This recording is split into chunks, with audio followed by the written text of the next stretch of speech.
Hola, bienvenidos a Tiger Creep.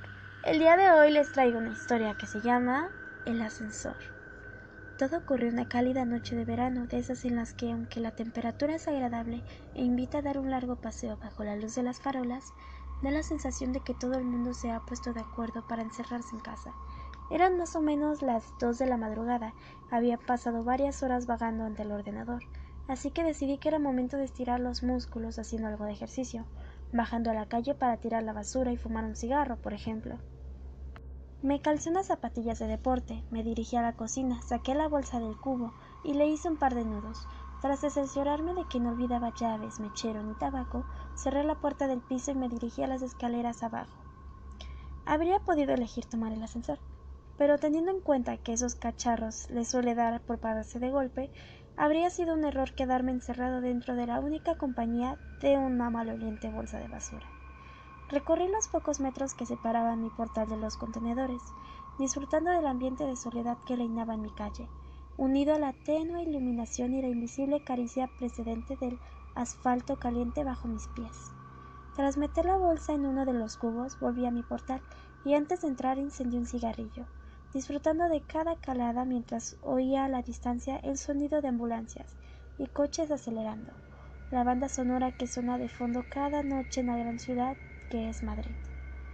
En tanto daba buena cuenta de mi cigarro, eché un ojo al gran edificio de viviendas que esperaba mi regreso, un bloque levantó a finales de los años 60, con paredes de ladrillo rojizo, 6 alturas y una planta de garaje bajo sus cimientos, similar a los cientos de edificios que en aquella época el Ministerio de Vivienda construyó en toda España. Junto al portal aún se conservaba la placa que daba fe de ello. Mis padres fueron los primeros dueños de la casa. Tras el paso de los años, su afán ahorrador les permitió hacerse con un chalet a las afueras, por lo que yo, siendo su hijo único, tuve la suerte de pasar a ser el dueño y único habitante de la vivienda. Cuando acabé el cigarrillo, tiré la colilla al suelo y entré en el portal. Por un momento pensé en subir andando hasta el 5.º piso donde vivo, pero la vagancia pudo más, así que llamé al ascensor. Cuando éste llegó a la planta baja, entré en él. Una de las curiosidades que tenía aquel edificio era dicho ascensor. No todos los bloques de viviendas en la época contaban con uno, y se consideraba una mezcla de lujo y suerte el poder llegar a casa en uno de estos chismes cuando se levantó el edificio. Esto hacía que la estructura fuese algo vieja. Sus paredes, sus espejos y su cuadro de botones tenía más de 50 años. Lo que más me llamaba la atención de este último detalle era el correspondiente al garaje. Había un botón para cada piso, excepto para el sótano, en cuyo lugar había una cerradura. Todos los vecinos teníamos copia de la llave. El motivo era, según los constructores, evitar que el cálido garaje se llenase de mendigos por las noches. Miré aquella cerradura por curiosidad, aquella vieja cerradura. Entonces una idea se me pasó por la cabeza. En lugar de pulsar el botón del 5.º piso, eché mano al manojo de las llaves que había en mi bolsillo e introduje la llave correspondiente. Para acceder al sótano, había que girar la llave hacia la izquierda, pero ¿qué ocurriría si la giraba hacia la derecha? Hice la prueba. Nada. La cerradura hacía tope. ¿Cómo era de esperar? Cabezota de mí. Volví a intentarlo girando con más fuerza, con mucha más fuerza. En ese momento, de forma inesperada, la cerradura cedió, poniendo el ascensor en marcha. Sorprendido ante aquello, fijé los ojos en el indicador luminoso, mientras el ascensor descendía. Aquel paso de mostrar un 0 a mostrar un 1 negativo. Pero, llegado a este piso, el ascensor no se detuvo. Durante casi un minuto, el trasto continuó bajando, traqueteando y rugiendo como de costumbre. El indicador luminoso mostraba 2 guiones intermitentes. Entonces, de repente, el ascensor se detuvo y su puerta se abrió.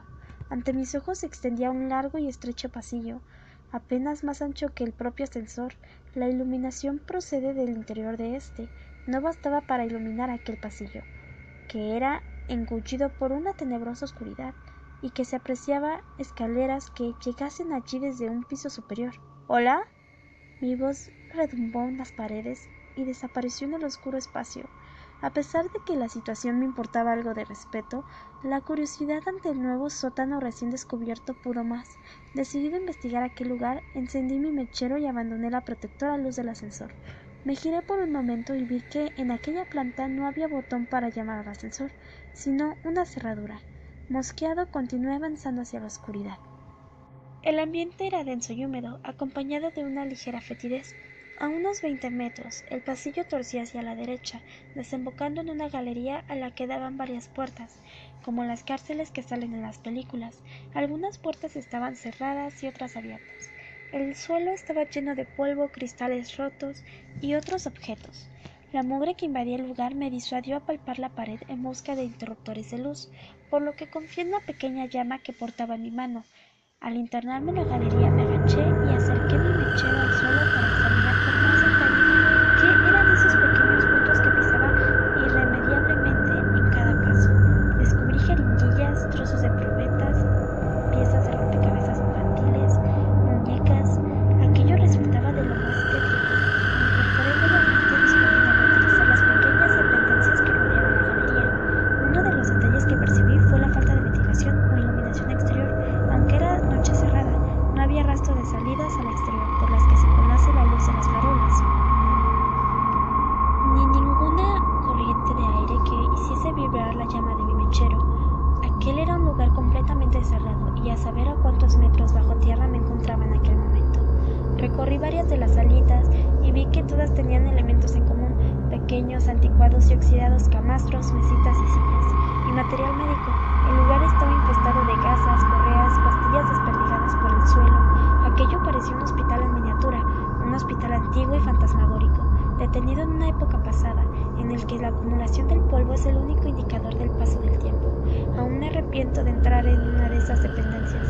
La luz del mechero mostraba sobre el mugriento colchón un bulto de tamaño de un ser humano, envuelto en ropa de hospital. Me acerqué sigilosamente temiendo lo peor, y arrimé el mechero al gran objeto. El aumento de luz mostró una escena horripilante. Rodeado de heces y manchas de orina, se mostraba ante mí un cadáver humano en posición fetal, que me daba la espalda. El hedor era insoportable. Reprimí una arcada mientras permanecía en cuclillas ante aquella decadesta escena. De repente, el terror invadió mi cuerpo, aquel cuerpo que se giró de forma brusca, y lo que en principio había clasificado como humano mostró ser algo diferente, indefinido e indescriptible.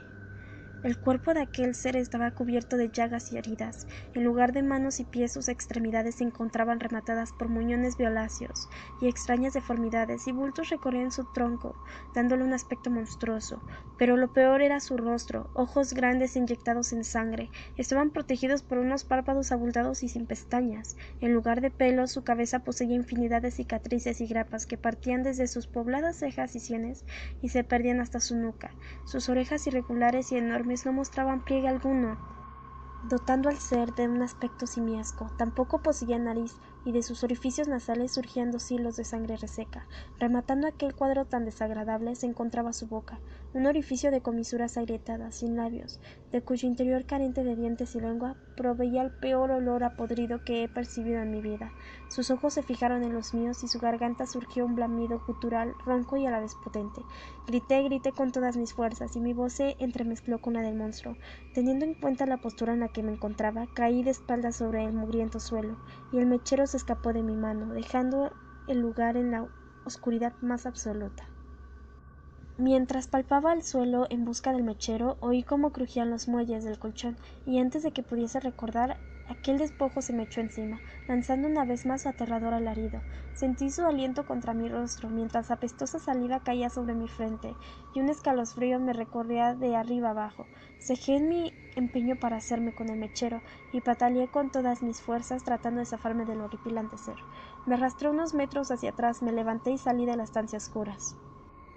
Tratando de recordar la disposición de aquella planta, temiendo tropezar o dar de bruces con alguna de las paredes mientras huía en la dirección al ascensor, pude oír cómo aquello se arrastraba entre los cristales rotos del suelo, siguiendo mis pasos. Llegué al pasillo y sentí que volvía a la vida cuando me invadió la luz encendida del ascensor abierto. Entré, pulsé el botón del 5º piso y, lleno de impaciencia y pavor, entré en la puerta. Esperé a que se cerrase y que se pusiera en marcha. Sin embargo, el aparato no obedecía a mis órdenes. Aunque el botón del 5º piso estaba encendido, la puerta no se cerraba y el crujir de los cristales se oía cada vez más cerca.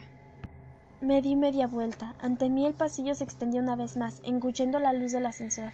Sin embargo, ahora no sentía curiosidad ante aquella escena. Sentía verdadero horror. Quería huir de allí y el ascensor no se movía.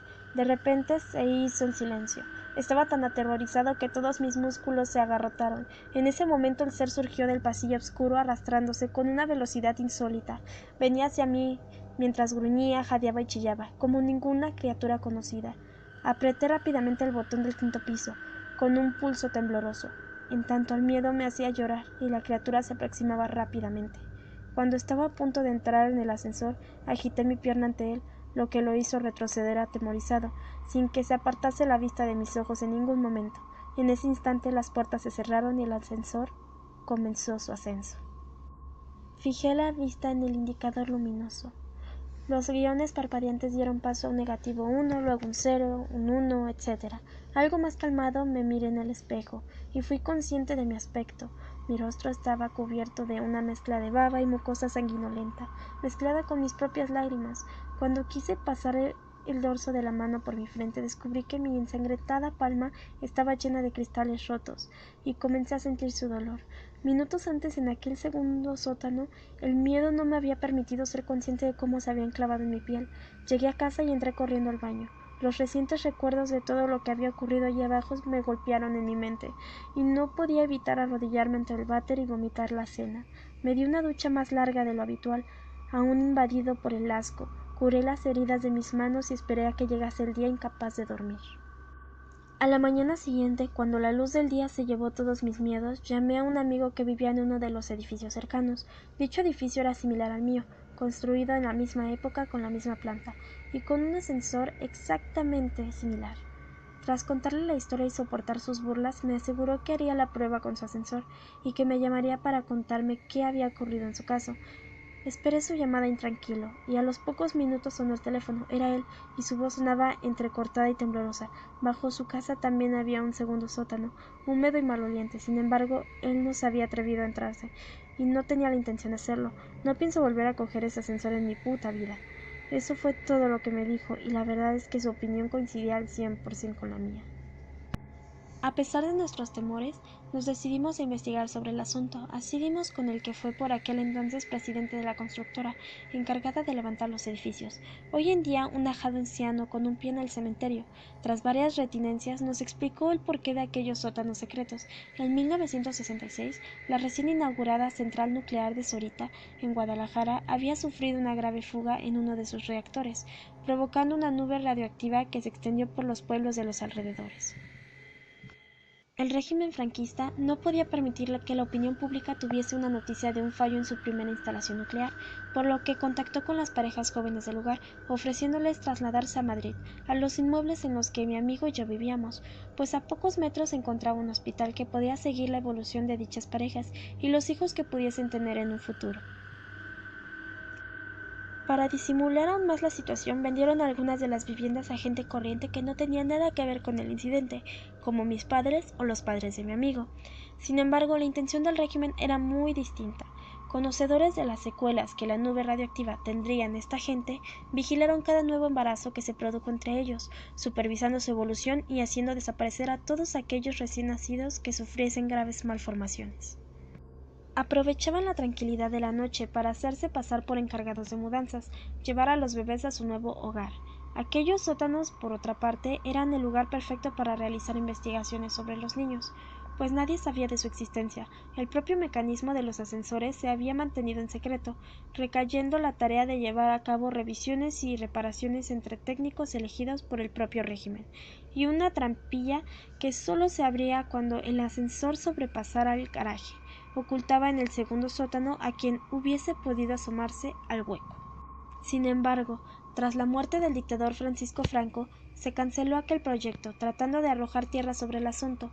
Los sujetos en experimentación fueron sacrificados, toda documentación relativa al proyecto fue destruida, casi todos los cabos quedaron atados.